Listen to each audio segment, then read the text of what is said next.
The US Open always serves up a massive element of surprise, and this year's no different. We're into the third round of fixtures, and there have already been many big-name exits. Today, we'll be taking a look at how Danielle Collins defeated former world number 1 Naomi Osaka in this year's US Open. And a round of results from the US Open. Let's begin. First up, Naomi Osaka falls at the first hurdle. Osaka's career has taken a sharp downward trajectory ever since her mental troubles began. Some would say that she's achieved all there was to achieve in the sport and isn't too bothered about playing it anymore, and we'll disagree with that a lot. The Japanese superstar came onto the US Open ranking 44th in the world, and that meant she wouldn't be seeding at Flushing Meadows. Now, what this does is that Osaka can be drawn against one of the big guns, something that nobody wants because of early exits. As expected, she was drawn against the 2022 Australian Open finalists, Danielle Collins, and she simply couldn't live with Collins throughout the match. Osaka kept up the pace in the first and produced quality tennis that fans were desperate to see from her, but her failure to convert the many break points that she forced was the biggest difference between the two players. Naomi converted 2 out of 8, while Collins was far more clinical, getting 3 breaks out of the 5 possible opportunities. The second set was a straightforward affair for Collins as she comfortably broke Osaka, who looked out of steam by that point. Of course, had the tiebreak gone her way, we would have seen a totally different Osaka in the second set, but it didn't, and Osaka was defeated in 2 sets, and it's nothing more than she deserved after that poor performance. Next up, Collins is on fire. Danielle is showing no signs of stopping this time around.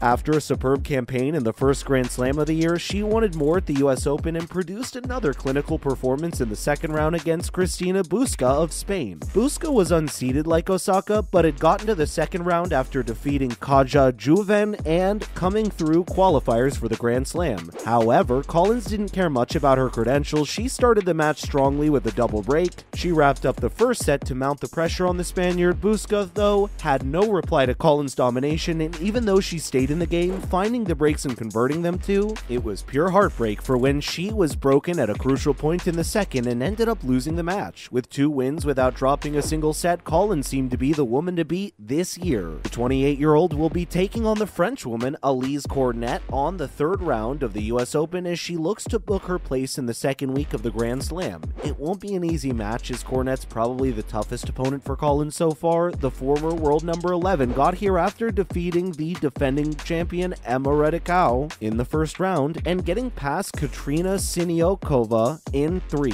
So it won't be an easy one. Also, Collins hoping for an upset. Collins has quietly made her way to the third round of the US Open, where she'll face Elise Cornet, but her eye will also be on her potential 4th round clash. On the other side, Aryna Sabalenka, the number 6 seed, will be taking on Kara Burel, a qualifier who has managed to get to the third round. Collins would probably be hoping that Burel can cause another upset and defeat Sabalenka, who was fantastic in her first match of the Slam but wasn't very good against Kai Kanepi, even though she came through. If Sabalenka is knocked out, Collins could have an easier route to the quarters, but either way, it won't be easy as the players on the other side of the draw are decent too. That wouldn't dent her enthusiasm as she chases a first Grand Slam title, and to win it, she'll need to elevate her game one step towards greatness. Moving on, wins for Pegula, Kvitova, and Azarenka, heartbreak for Serena and Keys. The number 8 seed Jessica Pegula has been in fine form this year and has brought her best talent to the US Open. She started her campaign against Victoria Golubic of Switzerland before going on to beat Alexandra Sasnovich in the second round, but it was her bagel in the third set against Yui Yuan which truly caught our eye. Yuan didn't take matters easy for Pegula, but she remained determined and kept up pace with her in the second, hoping to win without forcing a third set. It wasn't meant to be though, as Yuan took the second set, but it would turn out to be nothing more than embarrassing consolation for her. That's because Pegula returned to the third to meet Yuan and get her hands on a win. She'll be facing Petra Kvitova in the round of 16 clash. Kvitova upset Garbine Muguruza in a thrilling third tie set and came from behind to win an epic battle. On the other hand, Victoria Azarenka has been in solid touch too. She defeated Martic in 2 sets and dropped only 3 games and awaits her opponents in the 3rd set, who's yet to play their next match. But it wasn't all good as Serena lost to Australian star Ajla Tomljanovic,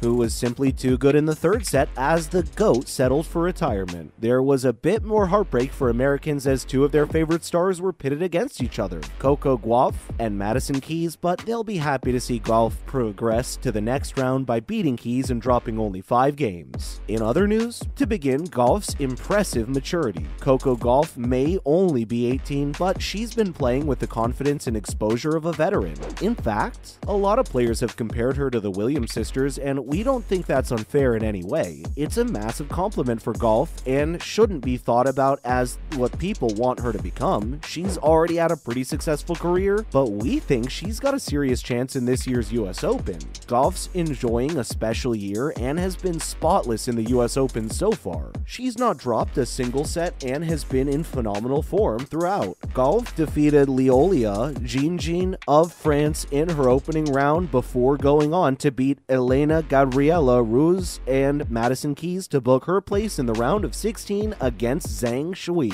But all that's not been the most impressive part of Gauff's journey. In her fantastic composure that's been setting her apart, she's in great form and it's all because of her mentality and confidence in herself. We hope that continues for a long time. Not to mention Iga Swiatek, the favorite for the title. The world number 1 Iga Swiatek has managed to survive the series of upsets, so far at least, as she looks to add a 3rd major title to her glorious career. The 21-year-old is enjoying a spectacular campaign and will be hoping to go all the way here in Flushing Meadows. This won't be a piece of cake and it certainly won't be easy, but Iga knows that. She's not wasting a lot of time getting into the rhythm and has recorded 2 very easy wins in the opening rounds so far. The Polish star will be facing Lauren Davis of the US in the 3rd round, another unseeded player, and Swiatek would want to waste as little energy as possible in the early rounds. It doesn't get easier in the 2nd week of a Grand Slam. You've got the same number of matches, but the quality of opposition improves massively.